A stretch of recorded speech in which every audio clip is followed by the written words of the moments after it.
Human TV। दूर जंगल में परिंदों का एक झुंड रहता था। वो सभी परिंदे आपस में बहुत प्यार से रहा करते थे। उसी जंगल में एक टुन्नू नाम चिड़ा भी रहता था, जो कि नाव बनाने का काम करता था। टुन्नू जी, कितना काम रह गया है नाव का? बस टोनी, थोड़ा सा ही काम रह गया है। उसी जंगल में कालू कौवा अपनी बीवी गोरी के साथ रहा करता था। गोरी, आज मैं इंसानों की बस्ती की तरफ गया था। वो लोग बातें कर रहे थे कि सैलाबी बारिशों का सिलसिला शुरू होने वाला है, इसीलिए तो इतनी तेज तेज हवाएं चल रही हैं। हमें चाहिए कि हम सारे परिंदों को इस बात से आगाह कर देते हैं। कालू जी, तुम्हें तो बिल्कुल भी अकल नहीं है। हम इन बारिशों के बारे में किसी को भी नहीं बताएंगे। सब परिंदों के घर कमजोर हैं, वो जल्दी ही टूट जाएंगे। हम अपने घर को मजबूत कर लेते हैं और फिर हम इस जंगल पर राज करेंगे। राज, मैं बनूंगी रानी। हा हा हा, और मैं बनूंगा राजा। मैं बनूंगा इस जंगल का राजा। सभी परिंदे बाग में बैठे बातें कर रहे थे, जबकि कालू कौवा अपना घर मजबूत करने में लगा हुआ था। अरे कालू भैया, हम सब आपस में हंसी मजाक कर रहे हैं और आप यहाँ काम कर रहे हैं। आप भी आ जाओ हमारे साथ, मजा करेंगे बहुत। नहीं, मेरा कोई दिल नहीं है हंसी मजाक का।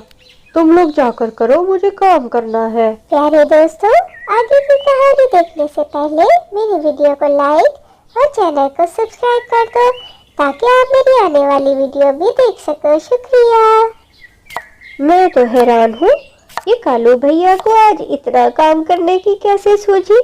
चलो आओ दोस्तों, हम घर चलते हैं। और फिर कुछ देर बाद सब परिंदे अपने अपने घरों को वापस चले जाते हैं। टूना जी, आपने तो ये नाव बहुत ही प्यारी बनाई है। हाँ टुनटुनी, ये नाव बहुत ज्यादा मजबूत बनी है। और तभी मूसलाधार बारिश बहुत जोरों शोर से शुरू हो जाती है। देखो कालू जी, मूसलाधार बारिश तो शुरू हो गई है। अच्छा हुआ हमने अपना घर पहले ही मजबूत कर लिया है। अरे टुन्ना जी, ये क्या? ये तो इतनी तेज बारिश होने लग गई है। हाँ टूनी, और हमने तो अपना घर भी मजबूत नहीं किया। काफी दिनों से बारिशें होती ही जा रही थी। सभी परिंदे अपने घरों में परेशान बैठे थे, मगर कौवा और कौवी तो बहुत ज्यादा खुश थे कि सभी परिंदों के घर टूट जाएंगे और उनका घर मजबूत बना रहेगा। टुन्ना जी, अगर जल्दी ही हमने कोई हल नहीं ढूंढा तो हमारा घर तो इन बारिशों से जल्दी ही टूट जाएगा। हर मसले का कोई ना कोई हल होता है टूनी। इस मसले का हल भी हम निकाल ही लेंगे, तुम परेशान मत हो। टुन्ना जी, क्यों ना ये जो आपने कश्ती बनाई है, हम इस पर बैठकर सुंदरवन जंगल चले जाएं। वाह टूनी, ये तो तुमने बहुत ही अच्छा आइडिया दिया है। हम सभी परिंदों को लेकर इस नाव में बैठ जाते हैं। इस कश्ती की वजह से हमारे पैर भी नहीं भीगेंगे। और फिर दोनों चिड़िया अपनी कश्ती लेकर सब परिंदों के पास जाते हैं और उनसे अपने साथ जाने का कहते हैं। हमें नहीं जाना टूनी सुंदरवन जंगल, तुम ही जाओ। हमें तो इन बारिशों के बारे में पहले से पता था, इसलिए हम अपना घर मजबूत कर चुके हैं।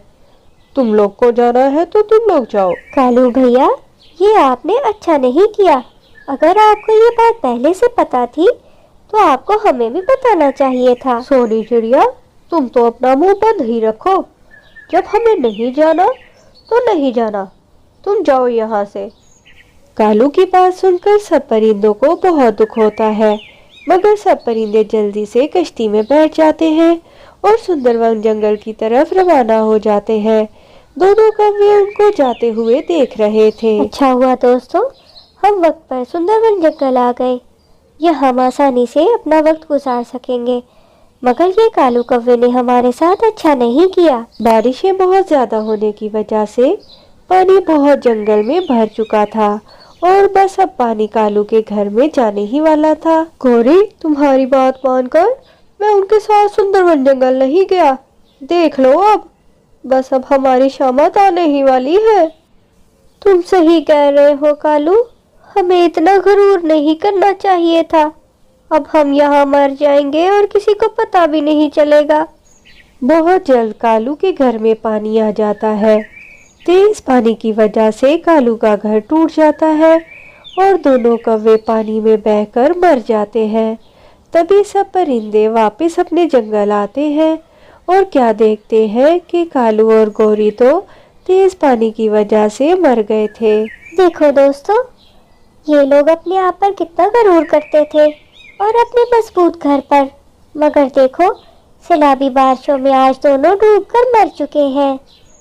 सही कह रहे हो टूनी, जो लोग दूसरों के लिए गड्ढा खोदते हैं वो आखिर एक दिन उसमें खुद ही गिर जाते हैं। जनमन टीवी। ये कहानी है रॉकी कौवे की, जो कि बहुत ज़्यादा मगरूर था और अपनी बीवी को बिल्कुल पसंद नहीं करता था। दूसरी तरफ उसी जंगल में एक कालू कौवा रहता था, जो कि बहुत ही नरम दिल था। अरे गौरी बहन, तुम यहाँ धूप में क्यों बैठी हुई हो?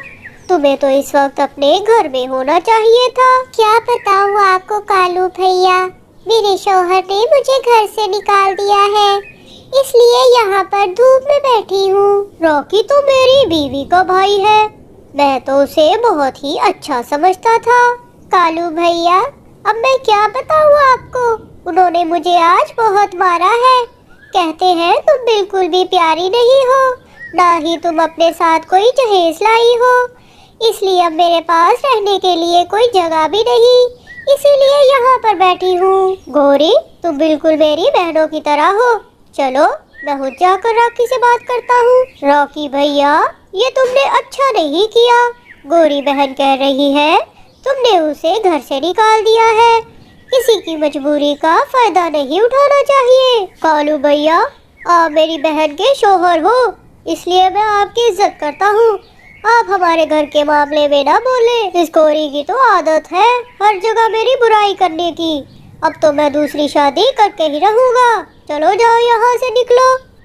नहीं नहीं रॉकी जी, ऐसा ना कहे, मैं आपकी बीवी हूँ, मैं भला कहाँ जाऊँगी, मेरा तो और कोई घर भी नहीं है। गौरी, मुझे तुम्हारी कोई बात नहीं सुननी, यहाँ से चुपचाप चली जाओ और यहाँ कभी दोबारा मत आना। कालू भैया, मैं अब क्या करूँगी, कहाँ जाऊँगी, मेरे तो माँ बाप भी नहीं है, अब मैं कैसे अकेले रहूँगी। गौरी बहन, मैं जैसा कहूँ बस तुम वैसे करती जाओ, देखना कैसा सबक सिखाता हूँ मैं इसे। और फिर कालू कौवा गौरी को लेकर अपने घर आ जाता है और अपनी बीवी सुंदरी से कहता है, सुंदरी, गौरी कौवा से हमारे घर में ही रहेगी और तुम इसका ध्यान रखना।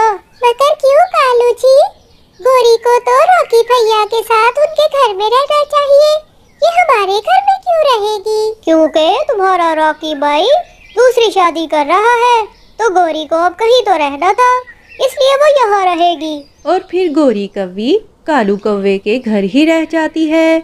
अगली सुबह कालू कौवा अपने लिए और गौरी के लिए खाना लेकर आता है और दोनों खा लेते हैं। ये सब सुंदरी कौवी देख रही थी। कालू जी, मुझे बहुत भूख लगी है, मेरा खाना कहाँ है? मुझे बहुत ज्यादा भूख बर्दाश्त नहीं होती। सुंदरी, खाना तो मैंने और गौरी ने खा लिया, वो तो खत्म हो गया। जाओ तुम अपने भाई रॉकी को जाकर बोलो तुम्हारे लिए खाना लेकर आए, तुम भी तो जहेज में कुछ नहीं लाई थी। जाओ अपने भाई से जाकर बोलो तुम्हें भी जहेज देकर भेजे। गौरी, मैं बाजार की तरफ जा रहा था कि मुझे ये हीरो का हार तुम्हारे लिए बहुत अच्छा लगा, इसलिए मैं तुम्हारे लिए लाया हूँ। अरे कालू जी, आप कितने अच्छे हैं, मुझे तो रॉकी ने कभी कुछ नहीं ला कर दिया, ये बहुत प्यारा हार है। मुझे तो कालू जी ने कभी कोई हार नहीं ला कर दिया और गौरी के लिए लेकर आए हैं। कालू जी, मैं सोच रही हूँ मुझे भी दूसरी शादी कर लेनी चाहिए, रॉकी भी तो दूसरी शादी कर रहा है। हाँ हाँ गौरी, रॉकी ने तो तुम्हें घर से निकाल दिया है, तुम्हें शादी करनी चाहिए, मैं भी दूसरी शादी करने का सोच रहा हूँ। अरे अरे, ये क्या, ये तो मेरे कालू को कालू जी कह रही थी, लगता है कालू जी गौरी से ही शादी कर लेंगे। और फिर सुंदरी कवि सारी बातें जाकर अपने भाई रॉकी को बताती है। तब रॉकी परेशान होकर सुंदरी से कहता है, सुंदरी बहन, ये सब मेरी वजह से हुआ है, ना मैं गौरी को घर से निकालता और न कालू तुम्हें घर से निकालता। रॉकी भैया, आपको गौरी भाभी से जल्दी से जाकर माफी मांग लेनी चाहिए। हाँ सुंदरी, मुझे अब अपनी गलती की समझ आ गई है। अगर हम किसी के साथ बुरा करते हैं तो हमारे साथ भी बुरा ही होता है। मैं अभी जाकर कालू भाई से और गौरी से माफी मांग लेता हूँ। और तब राकी और सुंदरी उन दोनों के पास आकर माफी मांगते हैं। तब कालू भी उनको बताता है कि वो तो गौरी को अपनी बहन मानता है, वो तो ये सब नाटक कर रहे थे। कहानी अच्छी लगी है तो लाइक करो और कहानियाँ देखने के लिए चैनल को सब्सक्राइब करो। जंगल में कुछ दिनों से बारिशों का मौसम चल रहा था। टूनी चिड़िया काफ़ी दिन से अपने बच्चों के साथ अपने घोंसले में ही बैठी थी, मगर आज तो बहुत ही प्यारी और चमकीली धूप निकली थी। इसलिए टुनटुनी चिड़िया अपने बच्चों को लेकर कबूतर के घर की तरफ निकल पड़ती है। टुनटुनी बहन, तुमने बहुत अच्छा किया जो मेरे घर आ गई। मैं तुम्हारे घर ही आने वाला था कि आज बहुत दिनों बाद धूप निकली है तो क्यों ना हम जाकर खाना इकट्ठा कर ले। पता नहीं फिर कब बारिश का मौसम शुरू हो जाए। आप बिल्कुल सही कह रहे हैं कबूतर भैया, मैंने भी यही सोचा था। चले फिर जल्दी जल्दी हम खाना ढूंढने निकल पड़ते हैं। मगर टूनी चिड़िया, हम इन छोटे नन्हे बच्चों को साथ जंगल नहीं लेकर जा सकते। जंगल इनको लेके जाना खतरे से हाल ही नहीं होगा। कबूतर भैया, मेरे बच्चे तो बहुत छोटे हैं, मैं इनको अकेले घर पर भी नहीं छोड़कर जा सकती। तो फिर हम ऐसा करते हैं टूनी, तुम्हारे बच्चों को कालू कौवे और सुंदरी के पास छोड़ देते हैं। वो तो कभी खाना इकट्ठा करने जाते नहीं, सारा वक्त घर पर पड़े सोते रहते हैं। प्यारे दोस्तों, आगे की कहानी देखने से पहले आपने वीडियो को लाइक नहीं किया तो वीडियो को लाइक कर दो और मजे की कहानियाँ देखने के लिए चैनल को सब्सक्राइब कर दो। टूनी चिड़िया जब अपने बच्चों को लेकर कबूतर के साथ गौरी के घर पहुंचते हैं, वो और कालू दोनों सो रहे होते हैं। कालू भैया, गौरी, उठो तो। क्या तुम लोग को बिल्कुल फिक्र नहीं कि तुम लोग भी खाना इकट्ठा कर लो? चिड़िया की आवाज सुनकर कालू कौवा हड़बड़ाकर उठ जाता है और चिड़िया से कहता है, क्या हुआ क्या हुआ, जंगल में सैलाब आ गया है क्या? टूनी चिड़िया, तुमने इतना शोर क्यों मचा रखा है? मुझे तो तुमने डरा ही दिया है। अरे नहीं कालू भैया, कुछ नहीं हुआ। बस मैं ये कह रही थी, क्या आज के दिन आप मेरे बच्चों को अपने पास रख लेंगे? मैं और कबूतर भैया खाना ढूंढने जा रहे हैं। तुम्हारे बच्चों को रखने से हमें क्या मिलेगा? हम अपने साथ आपके लिए भी खाना ढूंढ कर ले आएंगे। बस आप मेरे आने तक मेरे बच्चों का ख्याल रखना। हाँ टूनी, क्यों नहीं, हम तुम्हारे बच्चों का बहुत अच्छे से ख्याल रखेंगे। बस तुम हमारे लिए भी जल्दी से जाकर खाना ले आओ। फिर कबूतर और टूनी बच्चों को कालू कौवे के पास छोड़कर खाने की तलाश में जंगल की तरफ निकल जाते हैं। चिड़िया ने तो आकर मेरी सारी नींद ही हराम कर दी। मैं तो दोबारा से सोने लगा हूँ, मुझे अब तंग ना करना। मैं भी सोने लगी हूँ। तुम दोनों बच्चे कान खोल कर बात सुनो, कोई शोर मत करना। मेरी नींद खराब हुई तो तुम लोग को छोड़ूंगी नहीं। दोनों आलसी कौवे चिड़िया के बच्चों को बहुत ज्यादा डांटते हैं और उनको डांटकर सुलाने की कोशिश करते हैं और खुद भी सो जाते हैं। किकी, ये आंटी और अंकल कितने बोर हैं, हमारे साथ खेल भी नहीं रहे। हम दोनों घोंसले में बोर हो गए हैं। मैं इनको जगाता हूँ। कालू अंकल, हमारे साथ खेले, हम बहुत बोर हो रहे हैं। आपको भी हमारे साथ खेल के बहुत मजा आएगा। तुम दोनों ने क्या तब से टर्टल लगा रखी है? चुप करके सो जाओ, वरना तुम दोनों को चील के आगे डाल दूंगी। खाना तो हमने बहुत सा इकट्ठा कर लिया है, मगर क्या कालू मेरे बच्चों का ख्याल तो रख रहा होगा ना? हाँ टूनी, वो दोनों कौवे बहुत ज्यादा लालची हैं। खाने के लालच में वो तुम्हारे बच्चों का बहुत अच्छे से ख्याल रख रहे होंगे। चलो अब हम घर चलते हैं। उठो कालू, इन दोनों बच्चों को चील के आगे फेंकाओ। ये दोनों बच्चे ऐसे नहीं चुप होंगे, अब इनका कोई बंदोबस्त करना ही पड़ेगा। कौवी बच्चों को डरा ही रही होती है कि टूनी चिड़िया और कबूतर कालू कौवे के घर आ जाते हैं और सब कुछ सुन लेते हैं। कितने सालिम हो तुम दोनों, क्या तुम लोगों को शर्म नहीं आती? इतने छोटे बच्चों को ऐसे डराते हो। हम तुम लोगों के लिए खाना ही तो लेने गए थे। अरे नहीं टूनी, ये तो बच्चों के साथ खेल रही थी, तुम इस बात का बुरा मत मनाओ। हमें सब समझ आता है कालू, ये लो अपना खाने का हिस्सा रखो, हम बच्चों को लेकर जा रहे हैं, मगर हम तुम्हारी ये बात भूलेंगे नहीं। ये टूनी चिड़िया को भी इसी वक्त आना था क्या? चलो है, छोड़ो कालू, हम खाना खाते हैं और मजे से दोबारा सो जाते हैं। दोनों कौवे बहुत ही आलसी और बेशर्म थे। उनको किसी बात से कोई फर्क नहीं पड़ता। वो अपना खाना खाते हैं और आराम से सो जाते हैं। टूनी चिड़िया, तुम परेशान मत हो। आइंदा एक दफा तुम खाना लेने जाना और मैं बच्चों का ख्याल रखूंगा। हम इसी तरह बारी बारी खाना ले आया करेंगे। और अभी बारिश होने वाली है, तुम लोग आज रात यहीं पे रुक जाओ। हमारे पास खाना भी है, हम बहुत अच्छे से एंजॉय करेंगे। कालू, ओ कालू, जल्दी से दरवाजा खोलो, बाहर बारिश आने वाली है। मैं बारिश में भीग जाऊंगा, जल्दी दरवाजा खोलो। अरे मर गए सुंदरी, ये तो मामा जी की आवाज है। वो इस वक्त क्या करने आ गए? हमारे पास तो खाना भी नहीं है, अब क्या करें? अरे कालू, दरवाजा क्यों नहीं खोल रहा? मुझे तेरे खुसर खुसर की आवाजें बाहर तक आ रही है। जल्दी दरवाजा खोल वरना तेरी खैर नहीं। कालू, दरवाजा तो अब खोलना ही पड़ेगा, वरना सच में मामा जी हमें छोड़ेंगे नहीं। अरे मामा जी, मैं तो बस इससे ये कह रहा था, दरवाजा खोलो जाकर जल्दी, मामा जी आए हैं। बस यही आवाजें आ रही होगी आपको। अच्छा अच्छा, ठीक है। मैं बस यहाँ से गुजर रहा था, मौसम खराब हो गया तो सोचा तुम्हारी तरफ रुक जाता हूँ। मुझे बहुत ज्यादा भूख लगी है, जल्दी से मेरे लिए कुछ खाने को ले आओ। मामा जी की बात सुनकर दोनों कौवे बहुत परेशान हो जाते हैं कि अब वो मामा जी से क्या कहेंगे। मामा जी, दरअसल बारिशों का मौसम था ना, तो गरीब परिंदों के पास खाने को कुछ भी नहीं था। हमने तो अपना सारा खाना गरीब परिंदों में बांट दिया है, मगर कोई बात नहीं। कालू जाकर टूटनी चिड़िया से कुछ खाने के लिए ले आता है और फिर कालू कौवा चिड़िया के घर खाना मांगने के लिए जाता है और चिड़िया का दरवाजा खटखटाता है। अरे कालू, तुम्हें रात के इस पहर भी आराम नहीं? जरूर कुछ मांगने आए होगे, अंदर आ जाओ। कालू कौवे, अगर तुम हमारे पास खाने के लिए मांगने आए हो तो हम तुम्हें खाना नहीं देंगे। तुमने आज टूनी के साथ अच्छा नहीं किया। टूनी चिड़िया, हमसे बहुत बड़ी गलती हो गई, हम आइंदा ऐसे नहीं करेंगे। मेरे मामा जी आए हैं, प्लीज मुझे थोड़ा सा खाना दे दो। कबूतर भैया सही कह रहे हैं, अगर मैं वक्त पर न आती तो न जाने तुम मेरे बच्चों के साथ क्या करते। हम तुम्हें खाने के लिए कुछ नहीं देंगे, चले जाओ तुम यहाँ से। कालू हाली हाथ घर आकर अपने मामा के सामने बहुत ज्यादा शर्मिंदा था। ये क्या भांजे, तुम तो कोई खाना नहीं लेकर आए। अभी तो तुम कह रहे थे तुमने सब गरीब परिंदों को खाना बांट दिया, तो फिर उन्होंने तुम्हें खाना क्यों नहीं दिया? मुझे लगता है तुम दोनों मुझसे झूठ बोल रहे थे। तुम लोग को शर्म नहीं आती?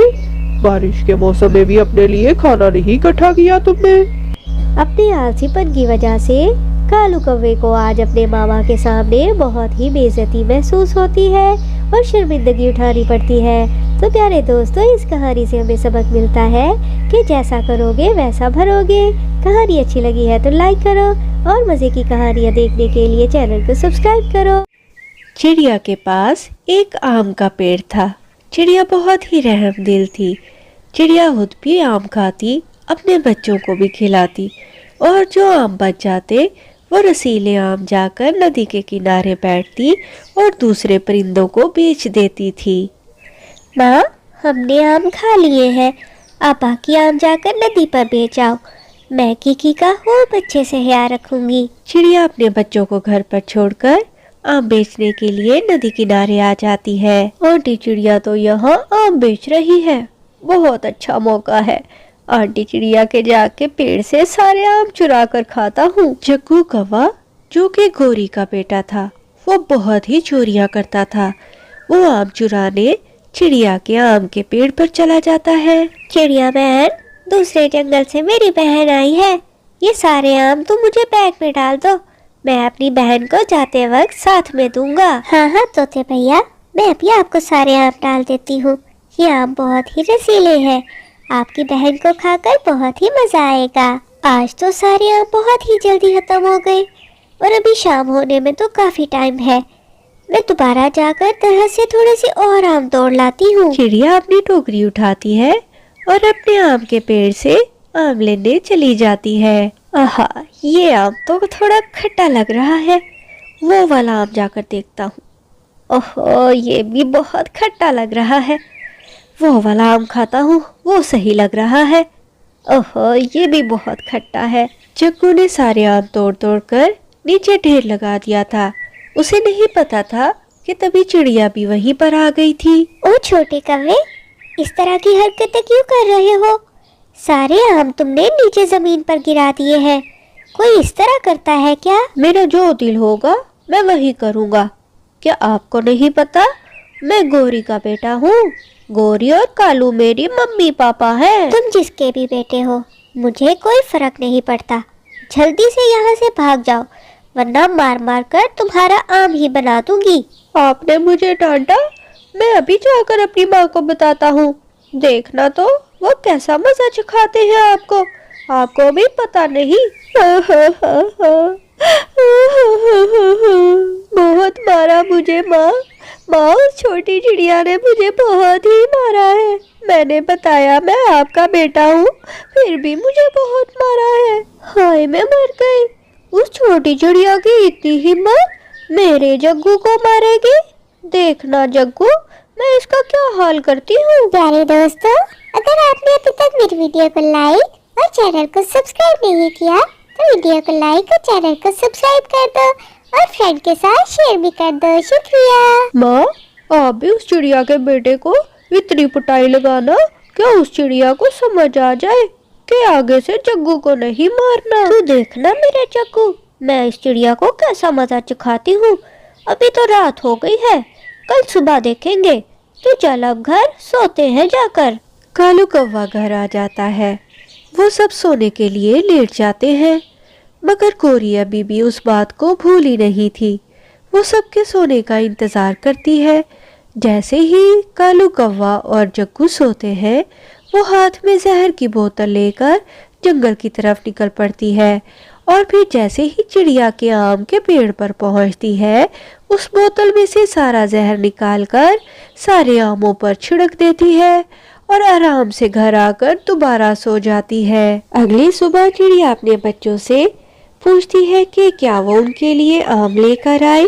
तो उसके बच्चे कहते हैं, माँ, हम रोज रोज आम खाकर बोर हो गए हैं। आज तो हम आलू के पराठे खाएंगे। चिड़िया क्योंकि बहुत ही मेहरबान थी, इसलिए ऊपर वाला भी उसका साथ दे रहा था। वो अपने बच्चों को उस दिन आलू के पराठे बना देती है। जब गोरी की आँख खुलती है तो वो देखती है कि उसका बेटा जग्गू और कालू तो घर पर ही नहीं थे। अरे, ये दोनों बाप बेटा सुबह सुबह कहाँ चले गए? लगता है सुबह की सैर करने गए हैं, अभी वापस आ जाएंगे। गोरी नहीं जानती थी कि कालू कौवा अपने बेटे जग्गू के साथ चिड़िया के आम के पेड़ पर पहुंच चुका था। पापा, सुबह सुबह आम खाने का भी अपना ही मजा है। हम दोनों आज मिलकर आम खाएंगे। मैं आंटी चिड़िया का ध्यान रखता हूँ। पहले आप आम खा लो, फिर मैं आम खाऊंगा। कहीं वो नकचड़ी आंटी आ ही ना जाए। नहीं जग्गू बेटे, मैं देख कर आता हूँ कि चिड़िया क्या कर रही है, फिर आराम से दोनों बैठकर आम खाएंगे। कालू कौवा चिड़िया के घर आकर खिड़की से देखता है कि चिड़िया तो अपने घर में खाना बना रही थी। कालू कौवा बहुत ही खुश होता है।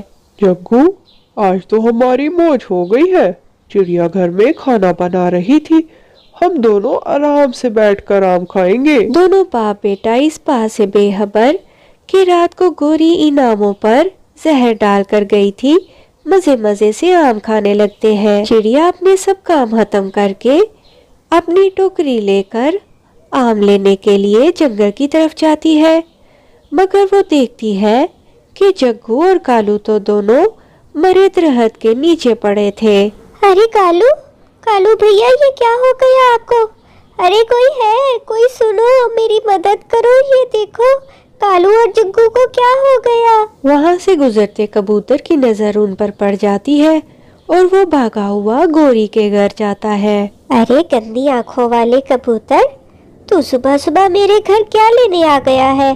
मुझसे कुछ भी मांगने की कोशिश मत करना। गोरी, मुझे कोई शौक नहीं है तुम्हारी ऐसी बातें सुनने का। जंगल में जग्गू और कालू को कुछ हो गया है, मैं तो बस तुम्हें यही बताने आया था। कबूतर की बात सुनकर गोरी कभी भागी भागी जंगल पहुंचती है। हाय हाय, ये मैंने क्या कर दिया? अपने ही हाथों से अपने जवान बेटे और पति को मार दिया। चिड़िया, मैंने तुमसे बदला लेने के लिए तुम्हारे आम पर जहर की बोतल डाली थी। देखो तो ऊपर वाले ने मुझे कैसी सजा दी है। मुझे माफ कर दो। गौरी, गुजरा हुआ वक्त अब वापस तो नहीं आ सकता, इसीलिए कहते हैं हमें अपने गुस्से पर कंट्रोल करना चाहिए। गौरी, हमें दूसरों के साथ बुरा करने से पहले ये सोच लेना चाहिए कि ऊपर वाला भी हमारे साथ बुरा कर सकता है।